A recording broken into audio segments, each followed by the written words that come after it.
I am the Watcher, an omnipresent force that has shaped your world since the first plumb bob flickered into existence. Since before times medieval, I have witnessed as you became the hero or villain of your legacy.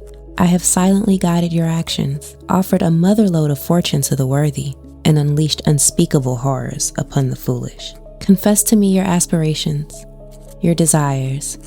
Whisper your wicked whims into the ether. But remember, the eyes of the Watcher miss nothing.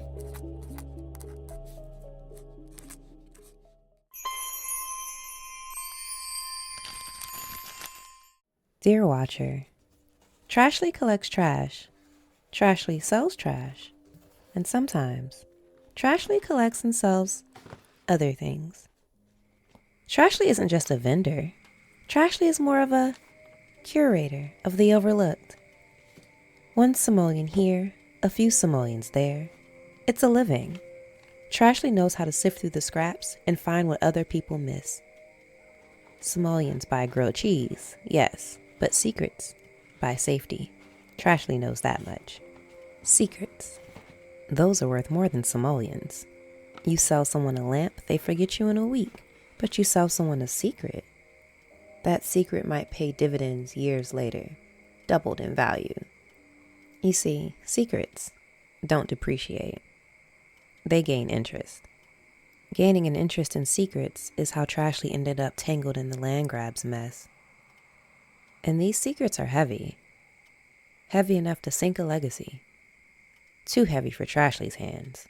So Trashley brings them to you. Maybe you know what to do with them. Trashley does not care for heavy things that cannot be sold. It was an unremarkable day. Trashley went on our usual rounds, scouting bins when we came across a construction site, probably an abandoned land grab project. We expected to find some copper wire, maybe a busted fridge we can patch up. Instead, there's this boy, just sitting on a cooler like he owns the desert.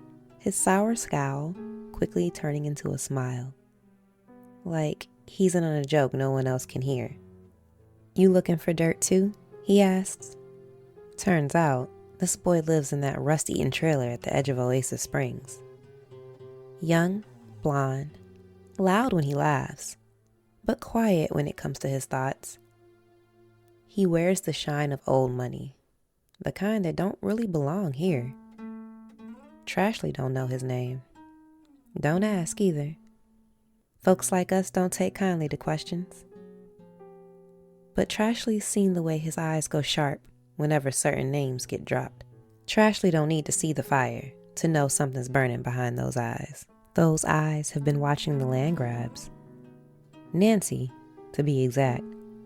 He tells me she's moving more than real estate. We're talking money laundering.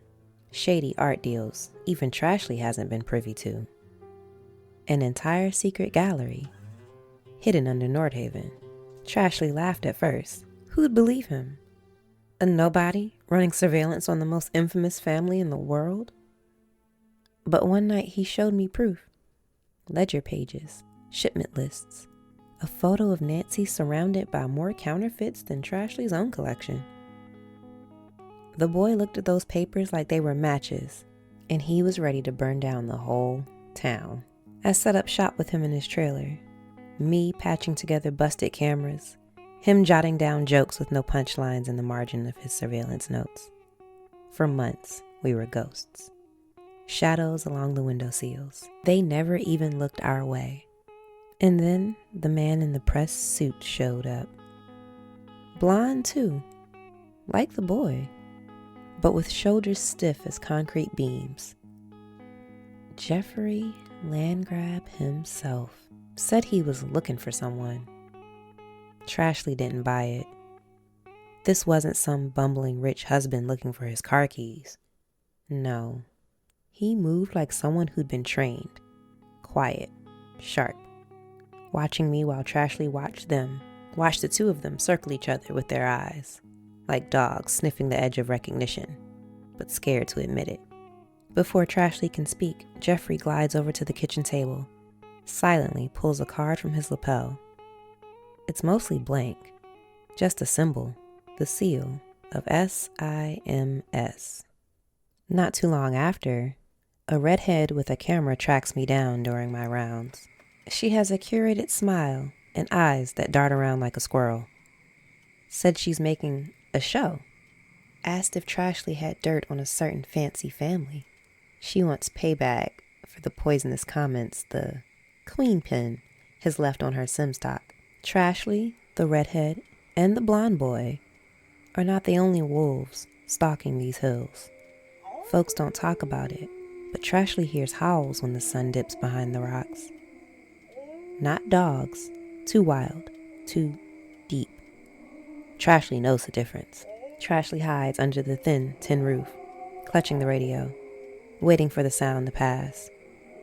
Are they here for the Landgraabs too? How deep does this all go? Watcher, I don't know if these new allies are working with us, against us, or just circling the demise of a sinking dynasty. But here's the thing. Trashley does not need to know. The boy wants a fire. The suit wants out. The redhead wants a viral video. Trashley just wants the payout at the end. Trashley's here for the margin, the cut, the sliver of profit that falls between the cracks when giants like the Landgraabs stumble. Trashley's been around long enough to know that when castles fall, even the rubble's worth something if you've got the claws to sift through it. One simoleon here, a few simoleons there. A relic maybe, a few rumors. Trashley can make a life out of leftovers. That's the hustle. Always has been, always will be. So Watcher, maybe you see a family on the verge of collapse. Maybe you see a dynasty begging to be torn apart. Trashley sees inventory. And when the dust settles, there's always buyers. Trashley doesn't care which way the coin flips, so long as Trashley's there when it lands. Remember, secrets don't depreciate, they gain interest. And Trashley's been stacking plenty. If you ask Trashley what comes next, Trashley's a business person, not a prophet. Trashley's just waiting for the castle to fall. Because when it does, someone's got to be there to sell the rubble back piece by piece. And Trashley knows exactly what every piece is worth.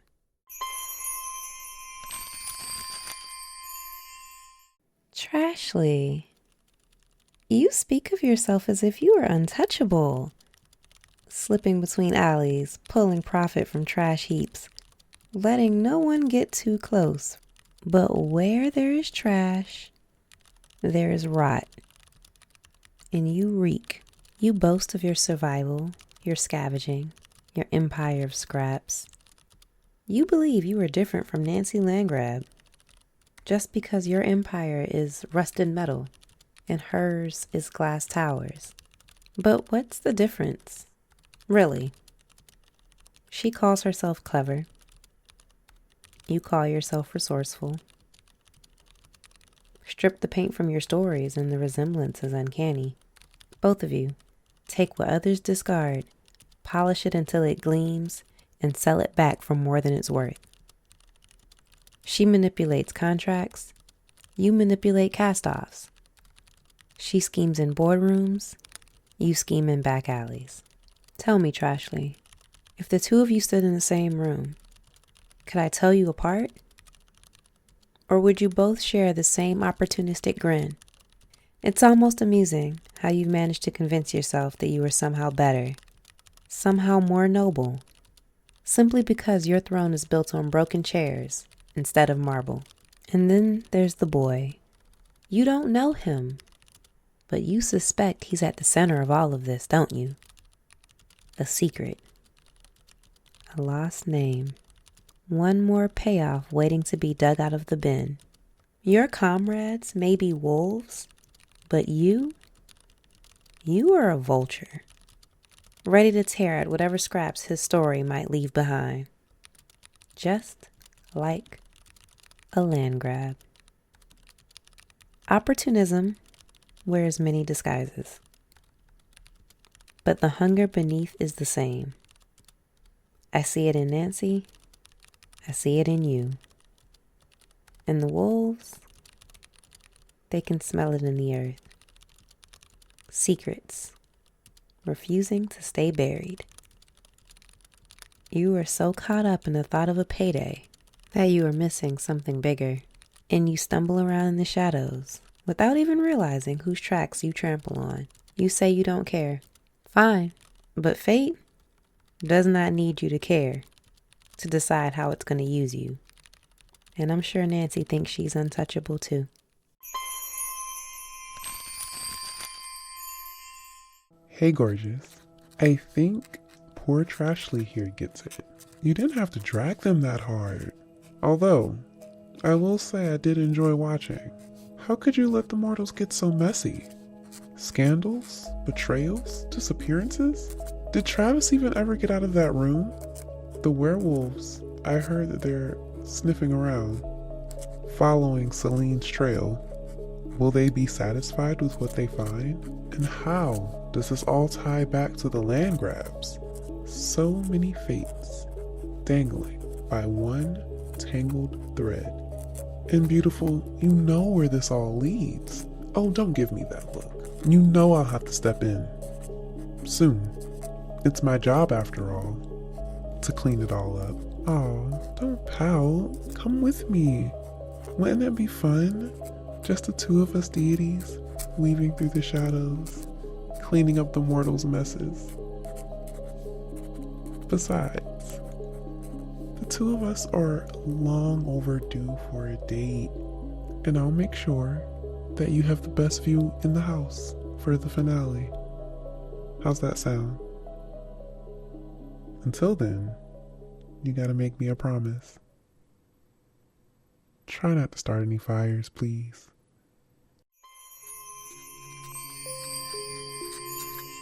Before we part, a reminder. While the characters in this podcast are drawn from the rich lore of The Sims, the stories told here are works of fiction, crafted to inspire your own gameplay. Any resemblance to real people is purely coincidental, and the advice given should never, under any circumstances, be applied to the real world. The thoughts and opinions shared are my own and do not represent those of EA or Maxis. I am Maven, your storyteller, researcher, and editor. If you have enjoyed your time in my domain, support the podcast by sharing it with your fellow Simmers, leaving a review, and joining our ever-growing community. You can also support this project by joining me on Watch Your Lore, an exclusive bi-weekly companion podcast where I sit down with my fellow Simmers to explore their favorite townies, headcanons, and dive even deeper into the stories of the Sims universe. Available only on Patreon, Watch Your Lore takes you behind the curtain and deeper down the lore rabbit hole.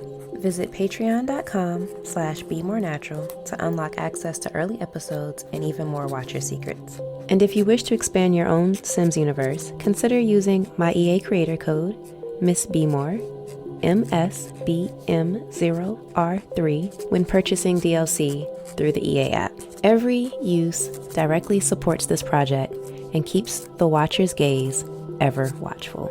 Until next time, my faithful, keep your doors locked, your hearts guarded, and remember, the Watcher is always watching.